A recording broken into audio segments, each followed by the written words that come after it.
Welcome back. You're watching Monday's special. We're discussing how marriages in today's marriage climate have lost that spark. They're not as golden as they used to be, and what are the key factors, and more importantly, how do we find solutions to that? Just before we went on the break, Robert, you were telling us it's not love that holds together a marriage, it's commitment. Love is very important, but it is not the be-all and end-all. It is not what will hold that marriage. Love in society today is buying ice cream and all that, and then when maybe the man has become broke or the woman has become broke, then love disappears. Then does that mean you'll be falling out of love and leaving marriages? That means they'll be marrying people in contracts. So it is commitment. When things hit the fan, when things are going down south, you say, but I committed to stay. And that is what will keep you there. But let me ask you a question. You could be committed to staying, and then, you know, by the time you were getting married, maybe you jumped into it, you were not ready, you did not marry a friend, as people say, and then you find all these other underlying issues that had not, you know, come to the surface before you said your I do's, and then you find that trust is no longer there. There's a problem with jealousy, there's a problem with your finances, and you want to opt out because it piles and piles and piles, but you had committed to staying. So do you stay and keep getting hurt, Robert? Commitment will make you work so hard to right the wrongs. For example, nobody can look me in the eye and tell me that by the time they were getting married, they knew their spouse left, right, and center. There are some things that come up later, and when you're dating, the man will put his best foot forward, the woman will always have lipstick, but when you get married, you'll realize that maybe the man's foot has some athlete's foot disease, and the woman's lipstick was her friend's lipstick. So you have to live with the lips without lipstick. Now, do you say now you look for the girl who has lipstick? Guess what? You live and find out it wasn't lipstick, it was powder. So you can't keep on jumping out, in and out. The fact that maybe mine didn't work out, it doesn't mean that I'll go around saying, now, you know what, if it doesn't work out, jump. In any case, I would advise anybody going through something, try and work it out. Commitment is what will give you the power and the morale to say, you know what, since I committed, I'm going to try to make it work. Now imagine two people deciding to commit. They'll all be pushing and working on their strength, pulling onto one direction. But of course, having said that, sometimes when things don't work out, you also cannot die. And you know what, many people got married not because of anything else, but because the girl got pregnant. True. Then you discover other things. So number one, don't have sex before marriage then. Otherwise then you'll get on the wrong foundation. But there are others who have gotten like that and decided to work it out. You understand? And you know what, those ones of, we are in this together. And on a lighter note, for example, Chelsea Football Club, they're losing all over the place, but the team says we are in this together, we're going to get a better result. That's the simple. All right, Judy and Richard, I want to come to you. Do you agree with what he's saying? No, commitment is important, but for me, commitment is a form of love. So that what is love, as people get married, then grows into commitment. But also, you cannot be committed to somebody who is a wife batterer or husband batterer, as the case may be. Certain things have to exist for you to remain committed to that person, so that you will find people who stay. They stay for years, they stay for 50 years, but at the back of their mind, it is like, one day I will leave this marriage. I cannot say that that's commitment. Commitment is only when you know my partner is not perfect, but in the ways that are important. They are fair, they are reasonable, they have integrity in the kind of relationship that we have. And you said something about marriage and whether it's golden or not. I think marriage is still golden. And I want you to look at it from the eyes of like the girls coming out of school. I mean, for me, the young learners that I see coming out of law school, before I know it, you know, they're getting married. I'm attending a lot of marriages now. In fact, sometimes I have to tell them, hey guys, you know, wait, you know, and get a job, you know, so that you can become a contributor. So I think for every age group, the majority in that age group desire to get married or desire marriage, and that's why our mothers told us get married, whether their marriages had worked or not, whether they were happy or not.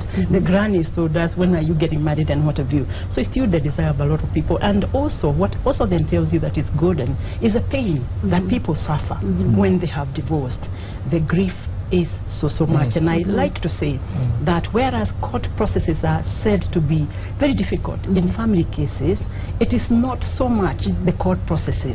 It is the processes within the person who is seeking justice, because you go in and you're not sure that you want the marriage to end. So you stop somewhere, you know, and then you go in again 2 steps, and then you come out again, because it's a difficult thing to lose a marriage. And okay, I know I'm over talking, but since I'm only one woman representing the wrong side, apart from you, let me say this. A lady told me a long time ago, she'd been married for very many years, and her marriage came to an end. And she said to me, Judy, it's not even about the person that I have lost in the name of my husband. It is the family. It is the people that I have spent the last 30 Christmases with, the last 30 Easters with, the last 30 birthdays and 30 anniversaries with. So that loss is so heavy. That's fine. Sometimes it's easier to continue than to face that loss. And so for me then it tells me that it's still good. It's still good. It's still golden. Richard, I want to ask you, are, you know, people getting married for the wrong reasons nowadays? Because, you know, as Judy is saying, marriage is good. You agree, Robert? Marriage is good. Marriage is still golden. But why then are we finding that more and more marriages are falling apart? Are more and more people getting married for the wrong reasons? Certainly, yes. Quite a number of people are getting married. And we discover this whenever we begin to engage them and ask the difficult questions of, you know, why are you getting married? And realize that many of them are getting married to some fantasy, are getting married to some illusion, and that becomes a problem. And so some of them get married because of pressure for all the wrong reasons. Get married because, you know, their parents are asking them, come on, you're 30-something, you need to get married. And so many are getting married for the wrong reason. But even more dangerous is the fact that many of them are getting married without having certain conversations between themselves. Robert has mentioned that some of them, when they are dating, they put their best foot forward, and, you know, they are very superficial conversations with regards to what they're getting into. And that was also my case when I was planning to get married. I assumed a lot of things. And so we didn't get to have certain conversations with my wife to be. So when we now got into marriage is when we realized we need to have certain conversations, as simple as how many children are we going to get? When are we going to get the children? How much are we going to spend on this and that? Let's talk about the money. Let's talk about everything. Our friends. We need to talk about who are going to be our friends, who are not going to be our friends.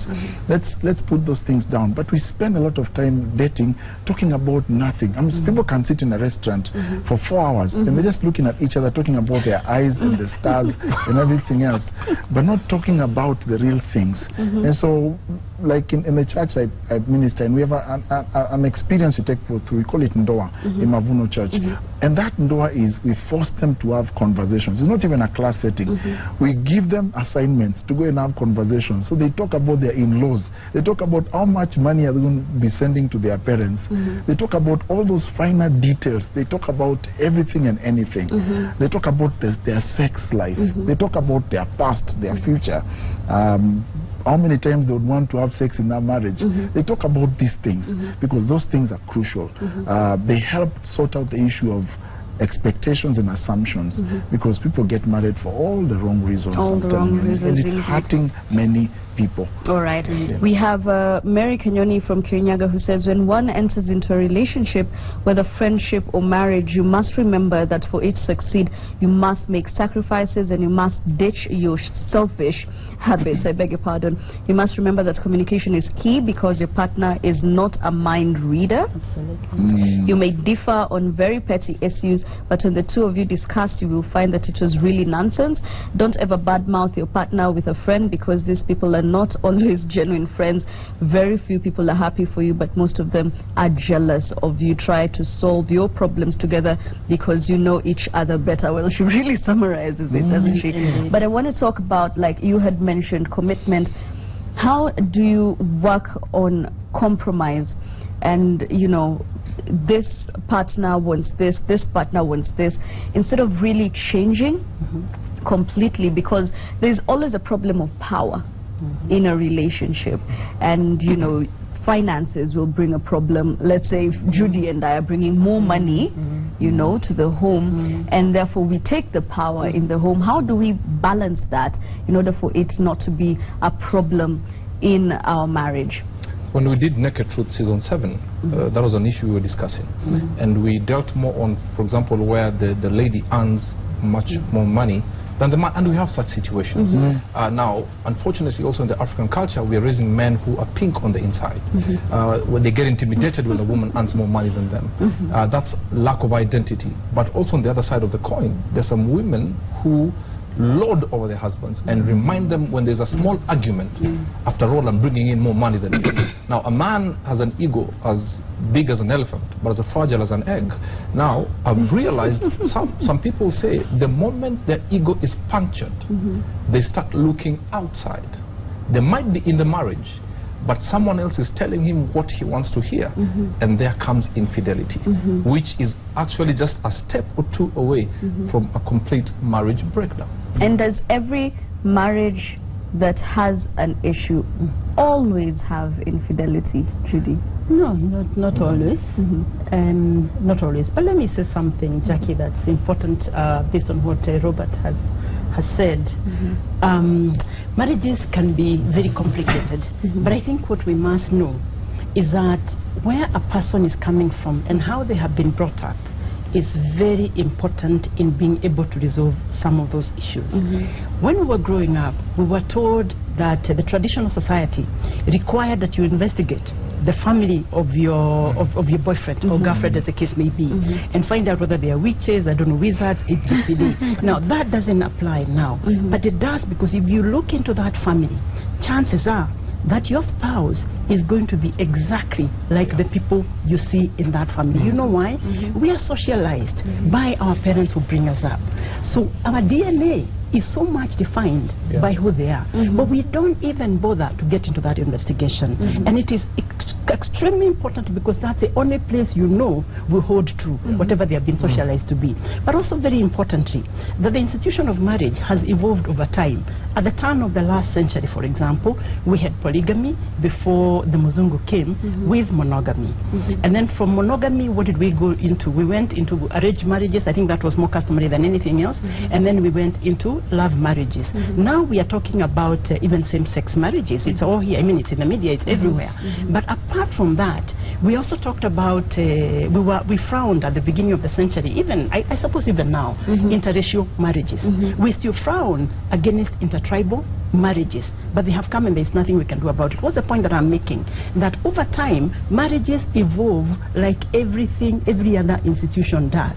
But I feel that we use the lens that was used in 1960 or 1963 to judge today's marriages. But we need to see today's marriages as being defined by the environment in which we exist. The point I'm making then is the following. You and all of us here have had almost an equal opportunity to go to school, have almost an equal opportunity in competing for jobs. Let me ask you, so should I be getting married to somebody who will sustain my lifestyle or give me money? Why should I? I went to school with this boy. Our abilities should be the same, if mine should not be better. So my expectations then, why am I getting married? I must ask myself that. I should be getting married for companionship, for friendship, for love, everything that goes with the marriage. So should I happen to earn better than this other person? Should it be a factor? It should be a non-issue. This man who marries me should know that I've competed in class with him. So I have the same ability to earn as he does. So should he feel bad if I bring in more money? Should he? He shouldn't. So therefore, for me, we need to just look outside of the window and ask ourselves, what's defining us? We're not defined by the same factors that existed in 1960. Let's bring our marriages to where they are, and I think we are going to be happier, and the egos that you talk about are going to be less easy to break. Indeed. And I want to ask you, Richard, and of course, feel free to come in on this. How do you work towards resolving conflicts so to speak, and not family conflict per se, but conflicts in a marriage. Let's say you find out your partner is abusive, you know, physically, emotionally, maybe there is an infidelity problem, communication, as you had said. There's very many factors that, you know, could hurt your marriage. How do you work on mending that in order for you to stay? I think it begins with each party recognizing that, one, they are different. They come from, as mentioned by Judy, they come from different backgrounds, upbringing, and they are different. Secondly, recognizing that they are sinners. They are sinners. I use that word for lack of a better word. That they have issues. They have issues, and so when they recognize that, then they come to the place of understanding that my partner can make certain mistakes, and I actually anticipate that they'll make those mistakes, and I begin to budget for those mistakes. So when I'm approaching the table of conflict resolution, I'm not approaching it from a high moral ground. I'm approaching it humbly, recognizing that I'm also at fault. I'm also a sinner, and I fall short. And so when people are gracious to each other, in that sense, they approach conflict with that approach. It's easier for them to resolve than when the feeling is that you're on the wrong, I'm on the right. And whenever a marriage breaks down, or whenever a marriage works, it's because there's mutual contribution to the marriage to work. If it breaks down, each party played a part. And so we encourage people when they get to that space of marriage to have a serious reservoir of forgiveness, because you'll have plenty of opportunity to draw from that reservoir of forgiveness, because every other day, every other time, there will be a reason for that person to hurt you, because you're different, you're coming from different places, and you all fall short. And so when that is in place, it becomes helpful. And when we encourage them to have conversations from that basis, then it helps the conversation moving forward. All right. And how, on the other side, on the flip side, do you stand up and boldly say, if this is not working, it simply is not working, and therefore there is no need of hurting my partner or myself. Let's just end this amicably, go our own ways, and, you know, sort of be cushioned from society judging you. How do you stand up and say, you know what, if enough is enough, then let enough be enough, and let society respect your decision, Robert? It's an absolutely tricky question for someone like me to answer, but I'm going to answer. There comes a time that maybe being in the same space is hurting each other more. Now, for example, if someone comes to me and says, RB, what do you think about this? My husband beats me every 2 weeks. Believe me, I'll not tell that person stay. Because you tell that person to stay, she's being beaten every 2 weeks, they'll invite you for their funeral. And then you start saying, oh, she was a good person, yet you told them to stay. There are some conflicts that must be sorted when you're apart. When there is someone beating you every day, and naked truth is quite interesting. Someone just said, a lady just said to us openly, you know, me being beaten, the man proves to me he loves me because he beats me up. And I said, you're either numb or you're not okay, because being beaten is not a sign of love. So there's some things that conflicts must be sorted from outside. But another important way for those who are not married yet to reduce conflicts is, why are you getting married? Now, for a lady, don't marry a man who has a television. Marry a man with a vision. And that's a man who will sort out his future. And for the men, don't marry a woman because her hips don't lie. After some time they will lie. Let her be your peace. The moment your reasons for entering into marriage are on the right foundation, believe you me, you've cut the conflicts by half. And then stop looking on the other side. The grass is not always greener. They just have a higher bill. All right. Indeed, and as we wind up, Judy, how far have we come then in terms of legislation? And I know you have been instrumental in that, in cushioning people in marriages and also those who want out. Okay, yeah, we have the Marriage Act of 2014, and I must say it is the first piece of legislation under the Matrimonial Property Act of 2013, where we have actually discussed our families in independent Kenya. So we we didn't quite get there, but we got close to that because we provided for conciliation services. Because I'll tell you, going forward, there is no judge who deserves to sit over a family dispute and tell people which way to go. Parties ought to be able to take charge of their lives and say this is over because we feel it, we know it. And because we know our children best, this is how best to provide for them. So there is opportunity now even for court to refer parties to conciliation services. But there is also the Matrimonial Property Act. As you know, we had also borrowed laws for a long time. Now we have it since 2013. But I want to say that the fact that you found 200,000 cases of divorce pending in Milimani doesn't mean that marriage is any less golden. In fact, I'm thinking the more divorces we have, the more people are beginning to ask themselves, so what am I in this marriage for?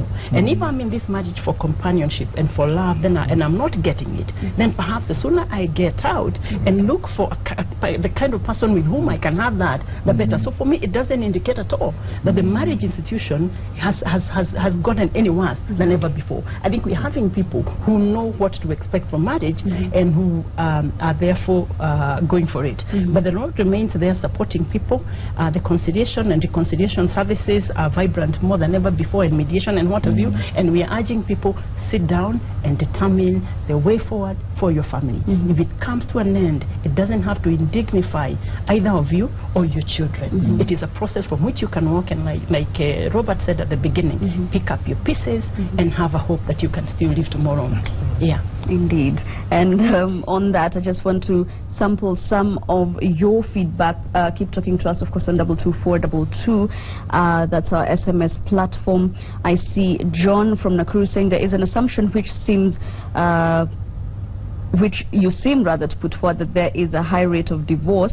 I believe marriages are surviving more than breaking down. I have been married for 31 years and would change it for anything. Marriage is good, and that is something, John, that our panel has agreed with. Someone says, bwana yangu hakuna kitu anatakanga tuongelee, hata akikosa anataka unyamaze, mimi nimechoka. Some of the issues that are being brought up. Someone is asking, how do you handle infidelity? I believe we have asked that question.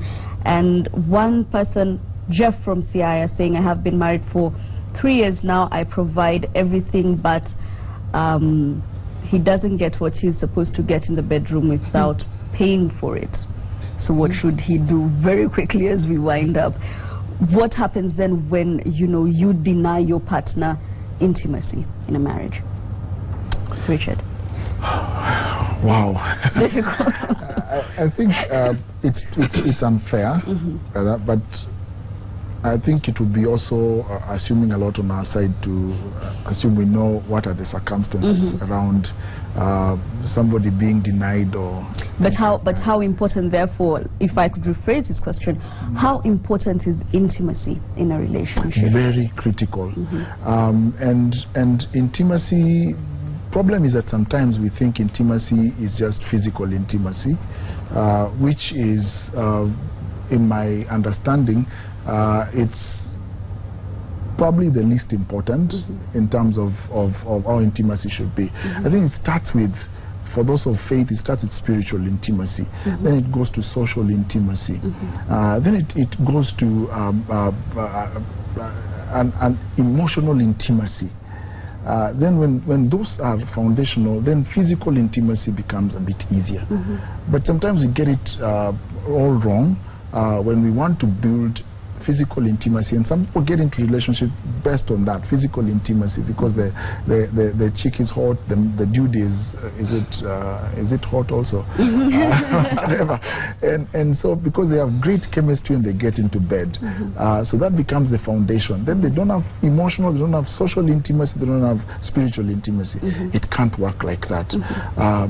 So I feel that there are many other factors, but when you are in a marriage and you're being denied or you're denying, then it's important to know that if you're the one denying, then it doesn't benefit you to hurt your spouse. I think you need to sit down and talk about the issues that may be making you to, because there are other factors that may be making somebody to deny. And if you're being denied, it's important to also seek that conversation to find out why. Why is it that I'm being denied? But this then, you know, interlinks with infidelity, because if you're denied at home, you will get it from outside, right? Do you have to? I don't think so. Is the question. I want to believe that everybody in a marriage is interested in intimacy. And so when one person withdraws from intimacy, you, who is the stronger person from whom it's being withdrawn, need to ask yourself what could have gone wrong. A lot of times it's because suspicions about, is the person going out, am I likely to get infected, and stuff like that. So you know what? People need to have that conversation. Why is it being denied? Because unless you're sick, everybody in a marriage wants to have intimacy, you know? So I think we do need to ask the greater question. Why is it being denied even to the man who says that he provides for everything? But we need to tell people, the breakdown of a marriage, by the time you decide this is too much for me, it's a very subjective one. Not I, not Pastor here, not Robert will ever be able to tell somebody it's enough, walk out. We need people to be able to tell how much can I take and how much can I not take. So it's a very, very subjective test. And some of these things people suffer, they're not visible. I mean, the person is well provided for, the person seems to be very, you know, take care of you and what have you, but it's only you, the wearer of the shoe, that knows how it hurts. So I'd like to say that the courts are open and available to dissolve marriages that have come to an end. And people always know that they must not die in the pain of living in a marriage that is causing them, you know, such grief, and perhaps causing the children grief as well. All right, very finally, Robert. Physical intimacy is very important as well. Of course, having had the other connections first. But also the gentleman was asked the question, maybe he should change his tact. You know, men are known to be instant heaters. You can't just come maybe at 5 in the evening and say, Mama Mbogo, I've turned over bedroom. Maybe a woman wants to be talked to from 8 in the morning, flowers at lunchtime, chocolate at 5 o'clock. And also when the man comes home, don't be in a lesson. So there are things that we just have to take center stage and say, I will do my part and I will do your part. And where there's infidelity, when a woman refuses, it's because, as Madam Judy said, could I get a disease?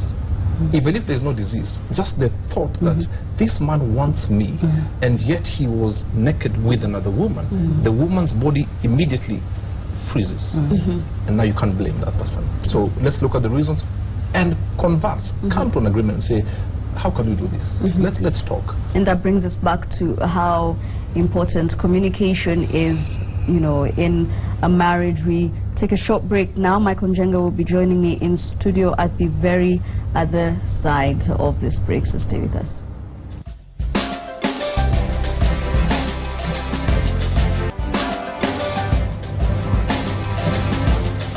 Thank you for staying with us. We'd like to sample some of your messages that you have been sending us on Twitter. That's at Citizen TV Kenya on the hashtag Monday Special KE. Free to just have those. At Singville says a happy marriage is a union of two good forgivers. Well, we have Irene Basha. Expectations destroying not only marriages but relationships. It's best to learn to manage it. All right, Dr. Lumala says when there is no longer happiness, safety, love and desire for each other, a relationship is as good as dead. Well, at Ondabu_Carvin says money is the biggest factor that is rocking my family, but I remember the vow that we said for poverty or riches. And at Odawa 6 says it's God, love and commitment. Well, we have at Collins Makita, I'm jealous and have my pen scribing. What a productive discussion tonight. Well, also 22422, they're coming in fast and furious tonight. Very many of them. Somebody says, marriage is a verb, not a noun. It's a commitment that we need to do again and again. People tend to adopt the noun rather than the verb. That is Peter watching from Sidaya States. Somebody here says, marriage is an institution where a certificate is not given. It's an endless institution of learning one another. And one, Jackie, that got me thinking. This guy says, the way I'm seeing it, I will be very unfaithful to my wife because the one I love has refused to marry me. So you remain unfaithful to someone I don't love. Interesting. Okay. I am honestly... All right, I'm lost for words. I have no comeback for that. George says, marriage was manufactured in heaven and executed on earth. Adam never thought he needed a wife. It is God who ordained it first. I believe people should come and start marriage in and with God. Ephesians 5, he says, Paul says, I show you a mystery. I'm speaking about Christ and the church. And very finally, it's true, many marriages go wrong because of lack of commitment, marrying because of different objectives, etc. But a major one is not telling the whole truth about oneself before accepting marriage. Like in any case, my wife was pregnant 2 months before marrying me and never revealed it till I forced her 1 year after our first baby was born. But we're still together 22 years later. That's Kimani from Kembu. Thank you so much for your feedback tonight. A lot to learn and a lot to take home and think about if you're planning to get married, if you're already married. Well, we do hope that this show has been informative to you. My name is Jackie Maribe. Thank you for staying with us. Good night and God bless. Absolutely. Thank you very much for being with us tonight. My name is Michael Njenga. God bless.